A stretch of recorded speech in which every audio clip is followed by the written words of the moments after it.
Hello class, my name is Joel Peck and I will be presenting an analysis comparing the United States and Switzerland's healthcare systems. To give an introduction to the global healthcare models, all nations organize healthcare systems in different ways, aiming to balance cost, quality, and access to make it a good model for providers and for patients or customers. The United States and Switzerland represent high-income countries with vastly different systems. This presentation examines their structure, financing, cost, accessibility, and their outcomes. To get a quick look at the U.S. healthcare system, the system is largely privatized with a mix of public programs such as Medicare and Medicaid, though there are more. In the U.S., there is no universal healthcare coverage, though many other countries have adopted this system. Funding comes through employer-based insurance, individual purchase, and government programs. The system is also regulated by multiple federal and state agencies to keep things in balance and in check.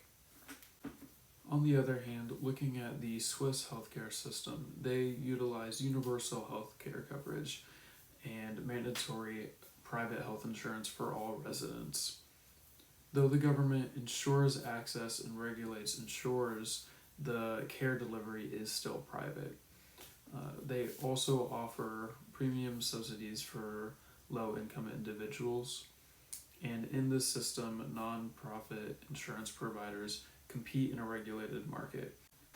When comparing access to care and insurance coverage between the United States and Switzerland, Switzerland provides universal health care and makes it mandatory for all of their citizens to be insured so they do not have a rate of uninsured.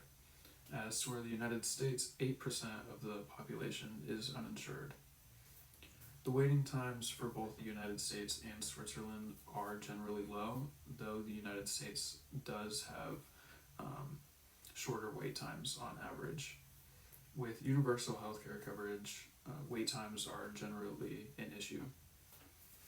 Regarding the choice of providers, it is dependent on whatever plan or network the patient is under, but in Switzerland they have more of a freedom to choose their private providers.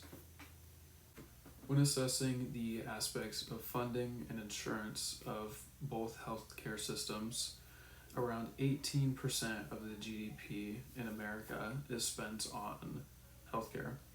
This healthcare system also receives mixed funding, with around 55% of it being private and around 45% of it being public.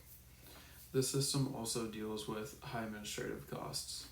Switzerland, on the other hand, only spends around 12% of their GDP on healthcare, but for their citizens, they have a mandatory premium sitting around 8 to 12% of their income. They also have government subsidies for around 30% of the population. Now, comparing aspects of costs between the two healthcare systems, the United States has the highest per capita spending, sitting around $12,500 per year. And through the system, procedures and drugs are often more expensive for patients. In Switzerland, they still have a high per capita spending, but it is still lower than the US, sitting around $8,000 per year.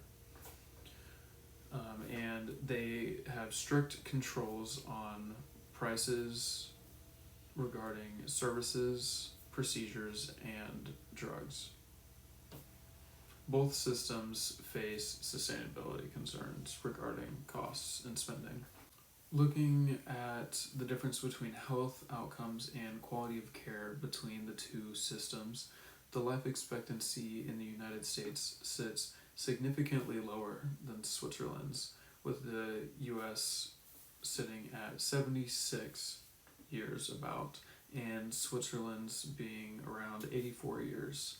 Infant mortality is also higher in the United States than it is in Switzerland, with the United States infant mortality rate sitting around 5.4 per 1,000, and Switzerland sitting at 3.6 per 1,000.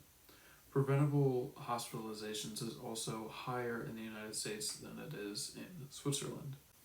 Regarding patient satisfaction, patients in the United States give a mixed reaction as to whether they are satisfied or dissatisfied.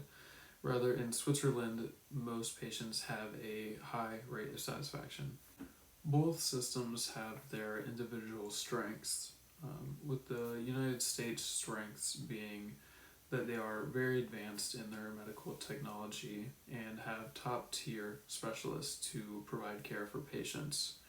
They are also ahead in research and innovation and continue to innovate. Switzerland's strengths include universal access to healthcare so that none of their population is uninsured, promoting equality.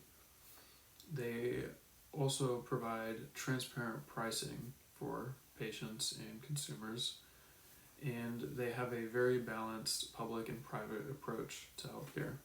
As both of these healthcare systems have their strengths, they have their weaknesses as well. In the United States, there are high rates of uninsured.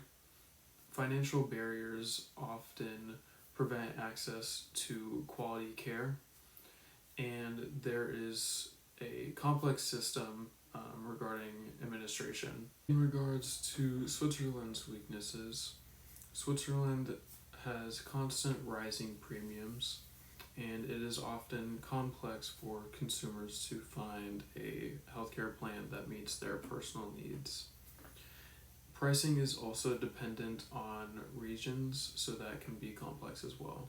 Now, there are a lot of great aspects of both systems, but some key takeaways of the United States are how they focus on innovation and research and how they invest in both of those aspects. This drives the healthcare system to be constantly improving. They also provide a lot of patient-centered technologies, such as apps and websites that allow them to access their insurance coverages or their medical providers much easier. Switzerland has some great key takeaways as well. How they mandate healthcare coverage so that their entire population is insured. They also provide transparent pricing and regulate that pricing strictly. They are also more efficient when it comes to how they deal with their administration as well. Now, each system has their own individual specific strengths and weaknesses, but both systems still face rising costs, aging populations, and challenges within their healthcare workforces. So both systems still have much more room to improve. This completes my comparative analysis of the United States and Switzerland's healthcare systems, as well as my presentation. Thank you for your time.